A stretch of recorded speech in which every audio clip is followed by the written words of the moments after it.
Okay, sorry for that. So the first thing we're going to talk about is the approach. So if I were to summarize that white paper, the whole concept of the metacognitive approach of teaching is this. We want to help each other and those that we tutor or mentor to understand why they think the way they do, how their thinking affects their emotions, and therefore how their emotions affect their actions. Because those three put together will generate habits. They will generate points of views, attitudes, right? And that's what motivates people to work. So metacognitive has to do with a lot of personal thinking, a lot of analyzing, why do I feel the way I do? So that's a key component to how we teach this, because there's something on the website a statement that we make, and the statement I feel is true. The greatest and most profound changes a student can make are those they choose to make on their own. Does that make sense? So what we're helping people to understand and what we're trying to do with ourselves is make changes, not because someone told us to, but we understand ourselves, figure out how it's affecting our relationships, our decision making, and then we choose whether or not we need to make changes. So if you think about that as we go through this, and then think about this whenever you're working with your focus group. Again, the most profound changes are those that individuals choose to make themselves, okay?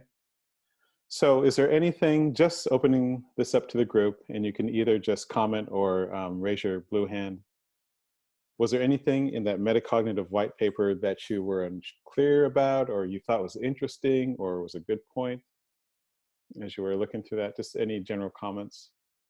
I have a question. Sure.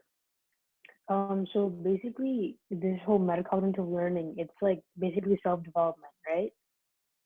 It is. All right, got it. Yeah. And if you notice, a key component to that is encouraging learning, period. So the way our school system works is, you know, as a child is born and children are constantly asking questions, right? So if you have a younger brother, sister, or just kids are always asking questions, why is the sky blue? Why is this? Why is this? Why does a starfish move so slow? Why is he called a fish? He's a star. They're just constantly asking questions, and they're constantly wanting to learn. That's why they learn so quickly. And then they hit school, and all of a sudden they're told what to learn, and they're also graded on how they learn. Okay, so we'll say that again. We're all born with that natural curiosity. If you think about it as a kid, we're just like they pick up things they're not supposed to, they'll put it in their, they're just constantly learning. And then you go to school and you're told what to learn, even if you're not interested in it. And you're graded on how you were learning. So imagine if that was applied to the early learning stages, you know, the kids walking around in a tide pool. Hey, mom, here's a little crab. And the mom says, well, I'm going to grade you as a C because technically you should have put it this, or, you know, that would shut down learning. So what we're trying to do is reawaken that learning, that desire to learn, and then turn it inwards first, because that's the only way we can affect outwards. Any other questions on that, on metacognitive learning and why that's so important in this type of work? I just had a comment. I really Sure. like the stress on like emotional intelligence and things like that because a lot of people that I know are like really, really smart. They have a lot of knowledge and things, but in terms of like communication and being empathetic, they're a little lacking. So I like how it stresses an overall like look inward and then go outward and reflect your experiences on others. I really like that approach. Yeah, thank you for that. How many of you have ever made a decision or acted because of how you felt? Okay, be honest, right? So can you imagine now, how you don't have to raise your hand, but how many of you regretted the way you acted because you acted on what you felt? So you can see how in the work setting, remember, this is work training. Everything I'm doing here, what you're getting is work training. And this is done in some of the best companies. So when you're making a decision, especially when it might mean a product or a service or affecting the consumer or affecting people, in our case, we're trying to help other students, right? So we don't want to make decisions based on emotion. So thank you for that comment. Yeah, it's important that we understand why we react the way we do. Anything else? Observations on that part of our approach? or question. I also adding a bit to what Prep just said. I agree also about the emotional intelligence part, which also ties into like the social skills. You guys use like an example where, you know, like in interviews, they'll have like a really great resume, but then the interview is not, you know, going as well because they don't know how to like express like eye contact or have like the basic like social soft skills, so to say, that they need. And I think that's really important, especially for like at-risk kids, because if they're coming from like, let's say families with diverse backgrounds, they don't have like the same mannerisms, or so they don't really like learn like the basic things that, let's say, like an American like student or child would learn. So I think that's also really important. Yeah, it's interesting because both of you touched on a wide range, right?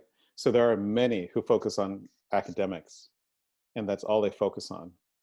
So when it comes to being able to, there's something called group intelligence, emotional intelligence. You're working with the teams. You'll be in teams, right?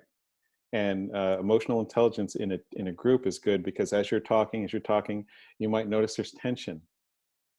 So how are you going to react to that? Or you might feel frustration.